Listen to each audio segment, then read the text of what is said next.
ಒಬ್ಬರೇ ಒಳೊಳಗೆ ಮುದ್ದು ನಗ್ತಾ ಇದ್ದೀರಿ. ಏನು ಇಷ್ಟೊತ್ತಾದರೂ ನಿದ್ದೆ ಬರಲಿಲ್ವಾ? ನೀವು ಇನ್ನೂ ಮಲಗಿಲ್ಲ? ಓ, ಪ್ಲ್ಯಾನಿಂಗು ಸ್ಕೆಚಿಂಗು ಯಾವುದು ಮುಗ್ದಿಲ್ವಾ? ಲೋ ನಾನು ಏನೋ ಕೇಳ್ತಾ ಇದ್ದೀನಿ, ನೀನೇನೋ ಹೇಳ್ತಾ ಇದೀಯಾ. ಏನು ವಿಷಯ? ಏನಾಗ್ತಾ ಇದ್ದಿಲ್ಲ? What you mean? I mean ನೀನು ರಿಯಾ ಒಟ್ಟಿಗೆ ಮಾತಾಡ್ತಾ ಇದ್ದಿದ್ದನ್ನು ನಾನು ನೋಡಿದೆ.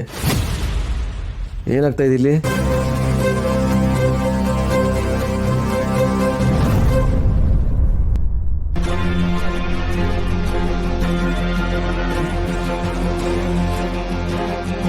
ಸಂಜು, ಏನು ಮಾಡಕ್ಕೆ ಹೊರಟಿದ್ಯಾ? ಏನಾಗ್ತಾ ಇದೆ? I want to know. That's none of your business. ಓ,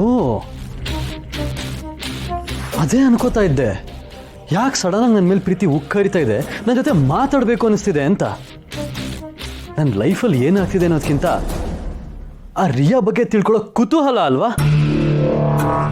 ಅದಕ್ಕೆ ಹೇಳೋದು, ಈ ಆತುರುಗಾರನಿಗೆ ಬುದ್ಧಿ ಸ್ವಲ್ಪ ಕಡಿಮೆ ಅಂತ. ನಾನು ನಿನ್ನ ಅಪ್ಪನಾಗಿ ತೋರಿಸ್ತಿರೋ ಕಾಳಜಿ ಅಷ್ಟೇ. ಕಾಳಜಿ? You mean concern? Sorry to say this dad, ನಿಮಗೆ ವರ್ಡು ಸೂಟ್ ಆಗಲ್ಲ. ನೀವು ನನ್ನ ಬಗ್ಗೆ ಕಾಳಜಿ ಇರೋ ಥರ ಆ್ಯಕ್ಟ್ ಮಾಡ್ತಿದ್ದೀರಾ ಅಷ್ಟೇ. ನಾನು ಏನು ಮಾಡ್ತೀನಿ ಅನ್ನೋ ಭಯ ಕೇಳ್ತಿದ್ದೀರಾ, ಕೆಟ್ಟು ಕುತೂಹಲ ಕೇಳ್ತಿದ್ದೀರಾ.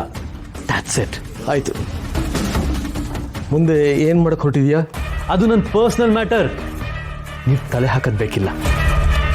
ನೀವು ನಿಮ್ಮ ಯೂಸ್ಲೆಸ್ ಪ್ಲ್ಯಾನ್, ಆ ಕರ್ಣನ ಡಿಫೀಟ್ ಹೇಗೆ ಮಾಡೋದು ಅಂತ ಪ್ಲ್ಯಾನ್ ಮಾಡ್ಕೊಂಡು ರಿಲ್ಯಾಕ್ಸ್ ಆಗಿದೆ. ನನ್ನ ಲೈಫ್ ಬಗ್ಗೆ ಮಾತಾಡೋ ಅಧಿಕಾರನ ಯಾವತ್ತೋ ಕಳ್ಕೊಂಡ್ರಿ ಡ್ಯಾಡ್. ನೀನು ಈ ರೀತಿ ಮಾತಾಡೋದ್ರಿಂದ ನನ್ನ ಮನಸ್ಸಿಗೆ ಎಷ್ಟು ನೋವಾಗುತ್ತೆ ಅಂತ ಗೊತ್ತೇನೋ? ನೋವಂದರೆ ಏನು ಅಂತ ನಿಮಗೂ ಸ್ವಲ್ಪ ಗೊತ್ತಾಗಲಿ.